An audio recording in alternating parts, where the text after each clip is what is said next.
De 29 minutos sobre las 9 de la mañana. Buenos días. Bienvenidos todos a la sintonía de Radio Esquina, la luz y la voz de Sanlúcar. Lo hacemos, como siempre, en el 97.6 del dial y a través de internet, por supuesto, a través de mi Facebook personal, Esperanza Franco Pipio, que luego lo pasaremos al Facebook de Radio Esquina.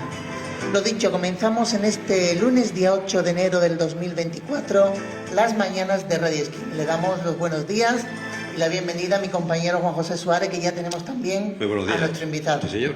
Aquí buenos días. Juan Antonio Ruiz con nosotros. Buenos días. Buenos días, Juan. Bueno, pues a vosotros, supongo yo que los reyes hayan sido bondadosos. Los magos, no sé, los magos. Y que esta noche, como le llamen, pues que alguien se haya acordado de ti, de usted, y ayer fue un día plenamente, propiamente de, no solamente de la infancia, que principalmente, sino también de toda la gente que, bueno, que quiere paz en esta tierra, principalmente, ¿no? Basado en lo que denominamos, todo lo que conlleva la Navidad, que ya se ha terminado. Hoy, un día 8 de enero de 2024, vuelven los niños a la actividad escolar y se normaliza, en teoría, todo nuestra manera de vivir, en fin, la rutina, el volver al trabajo, la perspectiva ya que hasta Carnaval o Semana Santa no vamos a tener algunas vacaciones, etcétera, etcétera. Lo importante es estar aquí, cuidar la salud, que hay un aumento de gripe considerable, muy considerable, más que un COVID también, y tenemos que ser prudentes en nuestros hábitos sanitarios, nuestros hábitos saludables día a día. Y ahí sí le damos un consejo de que tenga cuidado. Muchas gracias por las distintas opiniones que hemos tenido de las dos entrevistas que se hizo la semana pasada, tanto a la alcaldesa de Sanlúcar como al primer teniente de alcaldesa, y que ha dado mucho que decir. Hay valoración por todo tipo, y hay unas conclusiones que, bueno, no hace falta hacer ir más allá para deducir en qué situación estamos, si vamos a avanzar o no vamos a avanzar en la situación que nos administran después de las elecciones municipales los partidos que se han unido para constituir el gobierno municipal. Iremos desarrollando todo aquello que se produzca en Sanlúcar Barrameda desde el punto de vista del municipio. ¿Por qué? Porque nos influye, porque nos marca nuestro estilo, los servicios, etcétera, etcétera.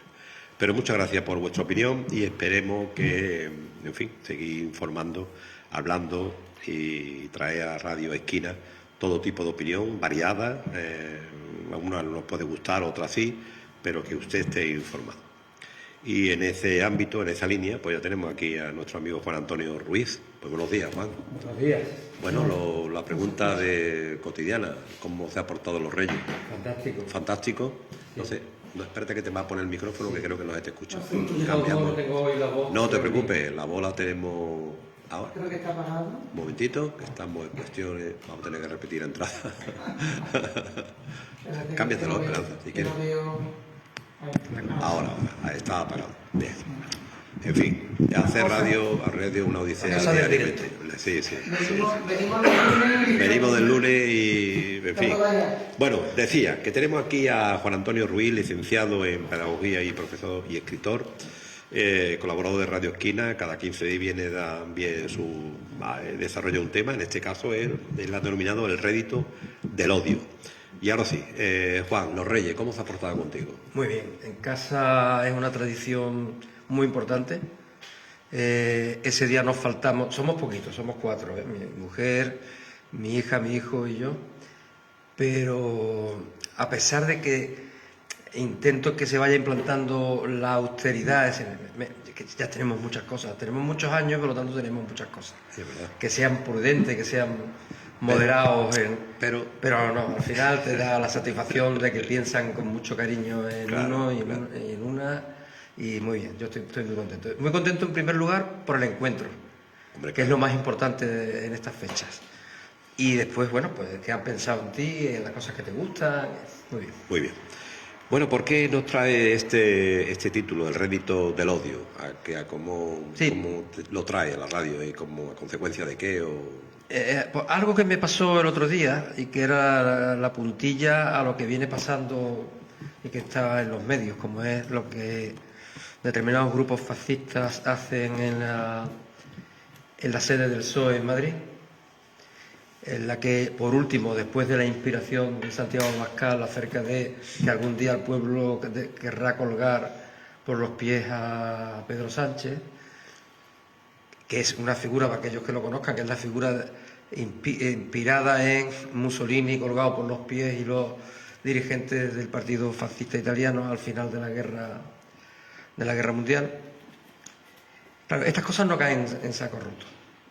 Cuando tú, desde determinados medios, en este caso del partido de Abascal, y no suficientemente desligados el Partido Popular de esa política del odio, la gente que tiene menos capacidad de reflexión o que aplica menos la reflexión y un pensamiento crítico, termina creyendo todo aquello que le van diciendo insistentemente, machaconamente, desde la mayoría de los medios de comunicación, porque este país está controlado por 3 grupos de medios de comunicación y 2 de ellos perfectamente alineados con esa política del odio. Pues al final, de esa desinformación, de esos bulos, es decir, una política de desinformación, de fomento de la ignorancia en el mundo moderno. Podemos hablar se habla de las fake news, de las noticias falsas, de los bulos que se expanden, y de esa ignorancia, falta de espíritu crítico, de pensamiento crítico, pues viene el miedo, del miedo al odio y el odio a la violencia. Y es que el otro día me ocurrió en uno de los mercadonas del pueblo que estaba yo comprando, escucho a una señora decir, una señora mayor, de 80 y tantos años probablemente, decir que este gobierno asesino nos está echando unos polvos a través de los aviones para matarnos a los viejos. Claro, te quedas muy preocupado, porque si se lo creen realmente, le digo, señora, que eso es una mentira, que eso es una propaganda fascista. Se abrió el volcán. Esa señora empezó a insultarme. ¿Para qué le dijiste eso? Empezó a insultarme. Empezó a decir que este gobierno que gobierna con terroristas, que este gobierno está matando a la gente mayor. Empieza toda la retahíla de desinformación, de bulos, pero a gritos. Es decir, esa señora no estaba bien de la cabeza. No sé si visteis en internet la señora aquella que gritaba desaforadamente en Madrid en las manifestaciones. Ha corrido como un meme en internet. Una señora muy mayor también. Un grito. Una persona que se le había ido la cabeza. ¿Cuánta gente influenciada por esta política del odio, del fomento desde la desinformación a las mentiras, hasta el miedo, hasta el odio, no pueden dar el paso? Gente desequilibrada por una parte, o gente planificada, porque hay grupos pronazis que están siendo los ejecutores finales de todo ese proceso, ¿no? En Madrid en concreto ya hacía referencia a lo de Ferraz. Eso crea un ambiente social terrible, muy peligroso, en el que en un momento determinado alguien puede decir, pues al perro Sánchez hay que pegarle un tiro. Y se comete un magnicidio. Esto no es nuevo en nuestro país. Voy a hacer algunas referencias históricas, de las que a mí me gustan, pero voy a aterrizar en un periodo más cercano. Cuando había problemas en las ciudades en la Edad Media, ¿qué hacían los poderes? Azuzaban el odio hacia el diferente, en este caso hacia los judíos. Decían que los judíos hacían sacrificios de niños en sus rituales, y cuando había algún problema, pues a invadir el barrio judío o los moriscos. O cuando había mujeres empoderadas en la época moderna, se inventa el tema de las brujas y se queman brujas en la plaza, ¿no? Es decir, no es nuevo. Hay una experiencia histórica mucho más cercana, de la que debemos tener memoria. Cuando en el 31 cambia el régimen político, huye el abuelo, bueno, el bisabuelo del actual rey, huye de España porque tenía tantos escándalos de fraude, de robo, de corrupción, que sale de España. Desde ese primer momento que se proclama en la calle la Segunda República, hay una serie de grupos interesados en crear un ambiente social de violencia que justifique el miedo que luego da lugar a defender o querer que se dé el golpe de Estado en el 36. Y hay el pistolerismo callejero, hay atentados, numerosos atentados, se queman iglesias, muchas de las cuales no está claramente justificado quién es el que las hace.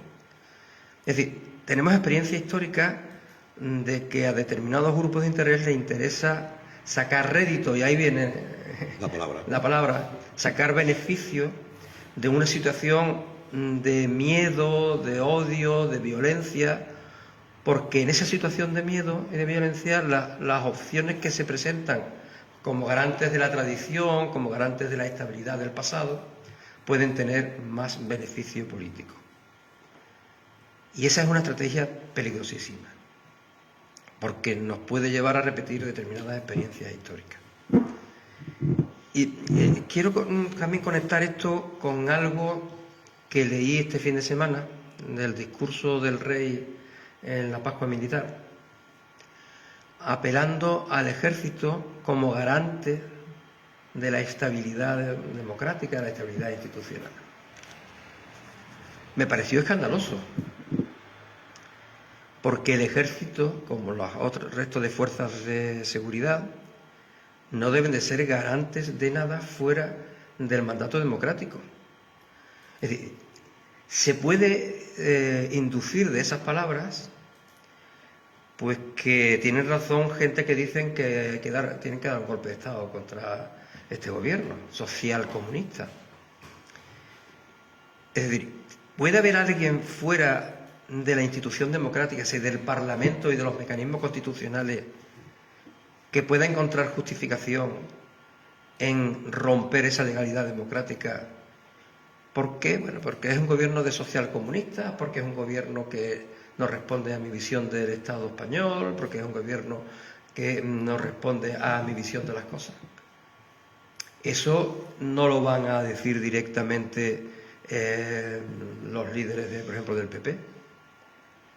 Sí lo dicen con más claridad los líderes del Vox.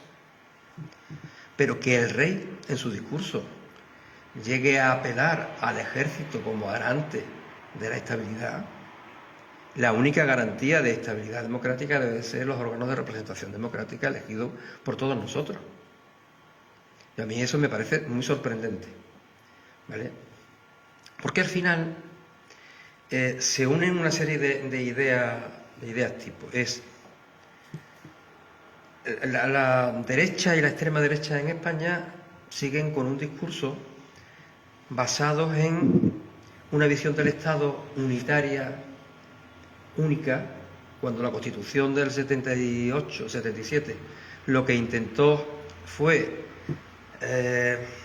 un serio conflicto territorial que existía en España, da una sensación de equilibrio y de contrapesos.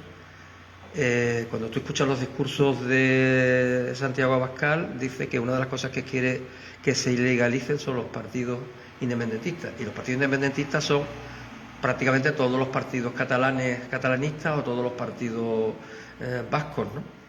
Lo cual empezamos a decir, hacemos una primera limpia, quitamos los partidos que tienen una visión distinta de España, una visión no unitaria de España. Ahora hay una política que Ayuso, la presidenta de Madrid, es muy proclive a ella también, aparte de a la fruta, que parece que es muy amante de la fruta. No se conoce esto. Sí, la anécdota. Es que a mí me pasó personalmente. Si estábamos en la manifestación del 4 de diciembre, iba yo con mi bandera andaluza y claro, nos cruzamos con la manifestación que venía del otro lado del río, que había organizado el PP con banderas españolas, y una señora me dice: ¿a ti te gustan las frutas, no? una muestra más del fomento de la política del odio. Bueno, lo que estaba diciendo, también decía Santiago Abascal en algún mitin que hay que ilegalizar los partidos marxistas, los partidos socialistas, comunistas. Sí, ilegalizamos los partidos que tienen una visión distinta de España, ilegalizamos los partidos que tienen una visión distinta de cómo organizar la sociedad y de las prioridades en esta sociedad, y al final nos quedamos el partido único. ¿Y eso cómo se llama? Tiene un nombre histórico, es fascismo. Es la dictadura de un partido único, aunque inicialmente elegido. Hitler fue elegido inicialmente, pero una vez que lo eligen empieza a cargarse todo el sistema democrático. Y este señor no nos engaña, este señor Abascal no nos engaña, porque está diciendo desde todos los púlpitos posibles cuál es su intención.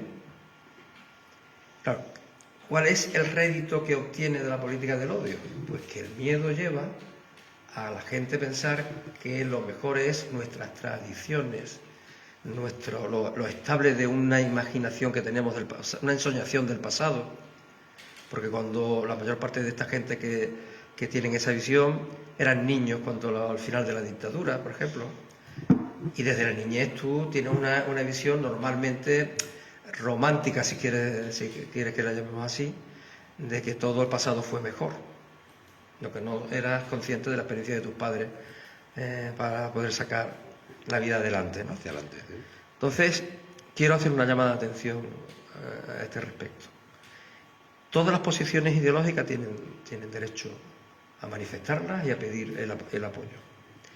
Pero claro, el problema es cuando esa posición ideológica, su posicionamiento es eliminar al contrario, ilegalizar al contrario. Entonces, esa posición es legítima. Esa que quiere eliminar al contrario si llega al poder es legítima.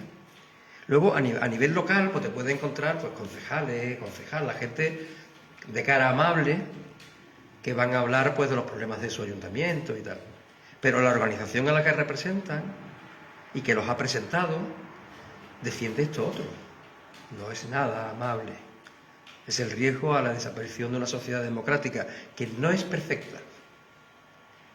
Yo veo muchos déficits de esta sociedad democrática, pero ¿cuál es la alternativa desde esa perspectiva? ¿Quién elige a quien nos manda, a quien nos gestiona? Si no es a través de un sistema democrático plural y amplio, es decir, que estén representadas todas las sensibilidades que existen en la sociedad. Se habla mucho del asunto de Herri Batasuna, actualmente Bildu. No, por esta gente no se le pedía que abandonaran las armas y se dedicaran a hacer política electoralmente. Ahí están. ¿Son menos legítimos que quien pide en sus intervenciones ilegalizar a todos los demás? En Cataluña, que en la Constitución se le reconoció su capacidad de autogobierno, que hubo una reforma de su estatuto que aprobó el Parlamento por mayoría absoluta y que aprobó en referéndum el pueblo catalán, y un tribunal constitucional que no hemos elegido ninguno de nosotros, que no está elegido por la ciudadanía, se lo carga. Y eso da lugar a toda la escalada luego independentista. Mucha gente que no era independentista. Bueno, el tribunal ha sido para todos. Sí, que no son elegidos, es decir, puede ser para uno o para otro, ¿no? Claro, el problema está en que por el sistema de elección de sus miembros, todo el tema del Consejo Poder Judicial y todo el aparato judicial depende de las mayorías parlamentarias y no se renueva desde hace al menos 5 años porque el Partido Popular no está de acuerdo en perder ese control de ese aparato. Los órganos de la justicia no sé qué opinan. ¿Qué interés tiene los partidos políticos de implantar a gente a su finalidad, que es una realidad? Es decir, todo el mundo quiere plantar. Y que yo me entristezco porque un juez, aparte que te proponga Juan Antonio o Juan José Suárez, tú tienes que ser totalmente independiente, aplicación a la norma, ¿no? Pero muy pocas veces el juez que yo pongo vota en contra mía, ¿eh? Claro, porque los jueces son humanos, en primer lugar. Sí, pero bueno. Y son puestos por gente con la intención de que luego se convierta en una especie de tercera cámara. Es decir, si una ley pasa del Congreso, pasa al filtro del Senado y sigue sin gustarme, tengo la... No, pero si pasa porque la ley porque el juez tiene que buscar siempre función del que Porque existe el mecanismo en la democracia española de que hay determinados órganos constitucionales y judiciales que pueden poner pegas a lo que ha sido votado, elaborado y votado por aquellos a los que sí hemos votado nosotros. Es que lo curioso, Juan, lo hacen todos los partidos. Ningún partido... Claro, porque hay dos que no sea afín a él, ¿eh? Hay dos alternativas en el tema judicial. Si van a tener ese papel, tendrían que ser elegidos por nosotros.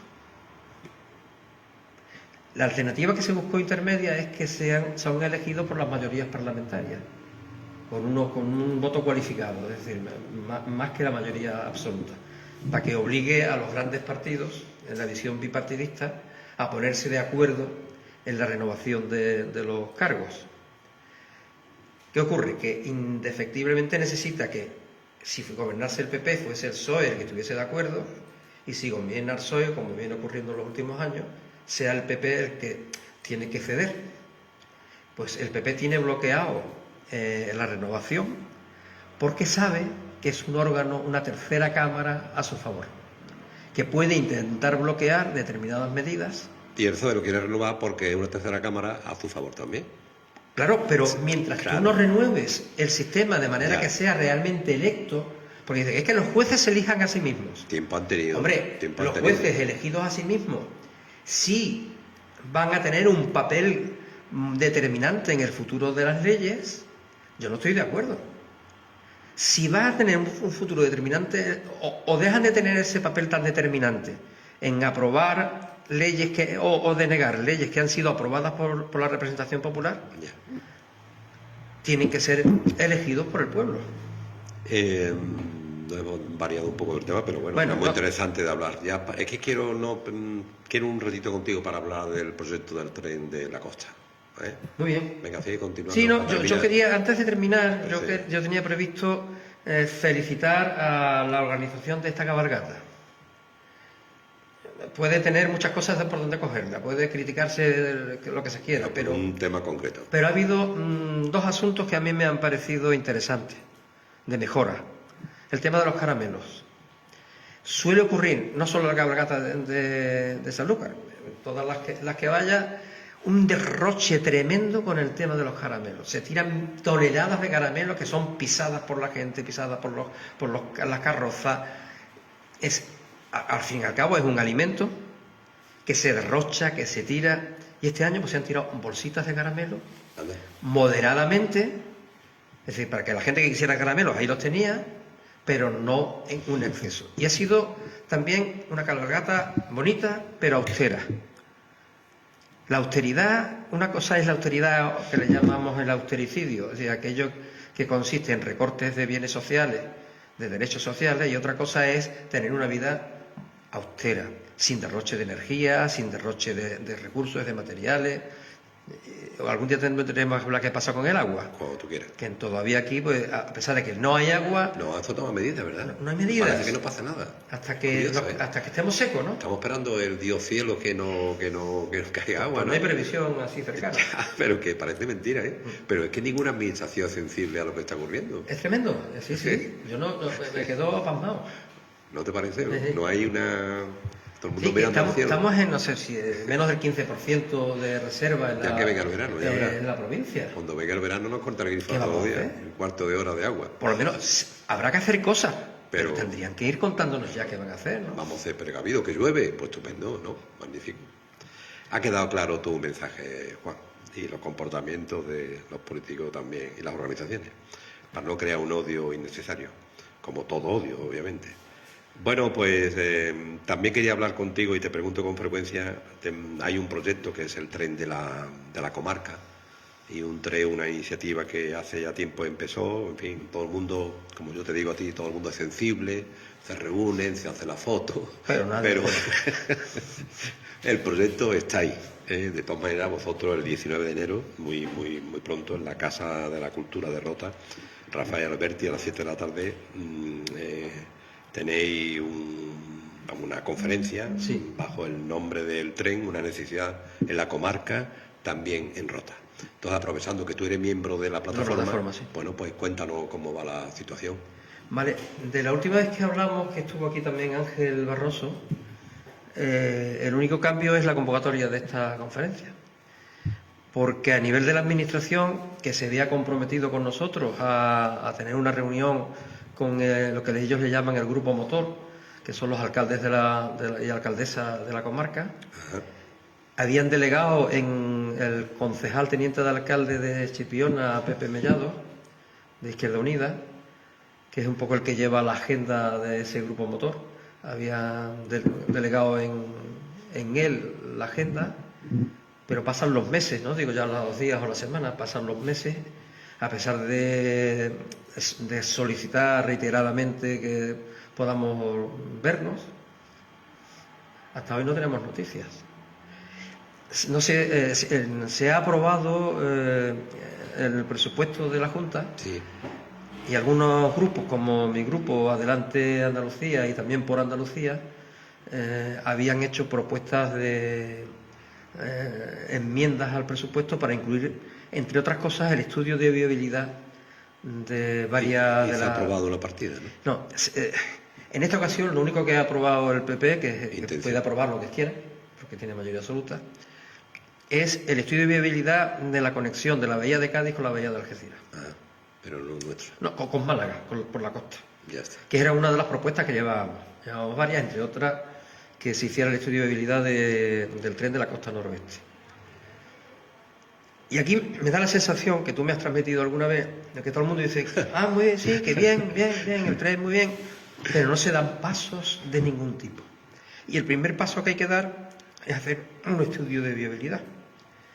Algunos alcaldes de la zona, como el de Rota y el de Puerto Santa María, PSOE, PP, han puesto sobre la mesa la posibilidad del tranvía.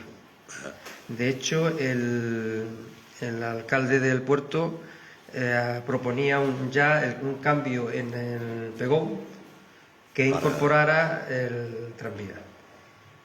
Y el alcalde de Rota pues plantea también que sería interesante tener el tranvía como un elemento del turismo de la zona. Pero nosotros no planteamos eso. Es decir, en esa conferencia se va a plantear el debate tranvía, tren convencional. Porque el tranvía, que ya sabemos la experiencia del tranvía de Chiclana, de 20 años de gestión hasta ponerlo en marcha, tiene una desventaja fundamental, y es que no sirve para las mercancías. Claro.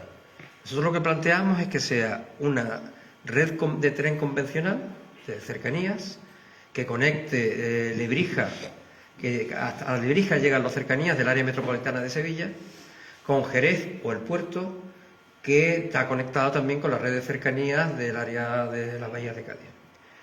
Pero por esa infraestructura de cercanías puede circular los trenes de mercancías, que son tan necesarios en nuestra comarca, tanto por la producción hortofrutícola pesquera de Sanlúcar como por la producción también hortofrutícola de Chipiona, y que a la vez se convierte en un elemento de atracción de inversiones, de posibles inversiones. Nosotros actualmente estamos en el culo del mundo, es decir, nosotros no tenemos infraestructura de transportes en condiciones para que si alguien quisiera hacer una inversión en infraestructura industrial, la pudiera hacer. El hecho está en que la idea le gusta a todo el mundo, ¿no? Desde el ámbito político le gusta a todo el mundo. Una idea simpática. Simpática, que vosotros habéis, la plataforma está ahí abierta. Lo importante es que se estudie, que se elabore la realidad. Lo principal es el tren, ¿vale? Vamos a la modernidad. Claro, nuestra opción inicial es el ferrocarril de cercanía, vale, pero bueno, pero estamos abiertos a... Y que bajo luego una ofensiva de reuniones, etcétera, etcétera, nosotros en cada, en fin, las distintas autoridades, no representantes políticos que la afectaban, lo aceptaron perfectamente. Bueno, Diputación una moción. Claro, es que en todos los ayuntamientos, desde Lebrija hasta Cádiz, en la Diputación una moción, se aprobó la moción que nosotros le presentamos para que los ayuntamientos elevaran a la Junta y al Estado. Nunca mejor dicho, el tren no se han puesto a funcionar. No, Y recuerdo, el coste de la infraestructura no es mayor que el coste de desdoblar la carretera entre Las Cabezas y Sanlúcar, por los estudios preliminares que nosotros hemos podido... Y esta conferencia, bueno, aparte de decir que todavía existimos, ¿no?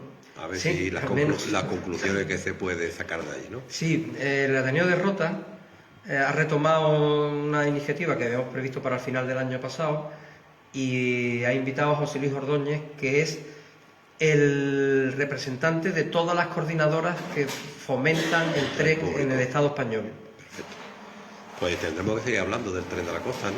Por lo menos. Machaconamente. Si vamos escucha a a hacer. alguien que es Radio Esquina, que hay una emisora Sí, que... además, y llevamos tiempo intentando también que, por ejemplo, la delegada de gobierno, el gobierno andaluz en Cádiz también nos reciba. Pero tenemos la callada por todos lados. De todo, a nivel municipal, a nivel diputación y a nivel autonómico. No sé si se espera algún proceso electoral, que se quiera rentabilizar algo No lo sé. o qué se espera. Bueno, Juan, pues como siempre, muchas gracias por estar aquí. Hasta dentro de 15 días, gracias. Cuídate mucho. Muy bien, ¿vale? gracias a vosotros. Recupérate Estamos terminando ya un ¿vale? proceso de resfriado. Bueno, tipo ya va en proceso. de invierno. Bueno, cuídate mucho, amigo. Venga. Gracias. Adiós. Esperad una pequeña pausa y volvemos enseguida. Venga.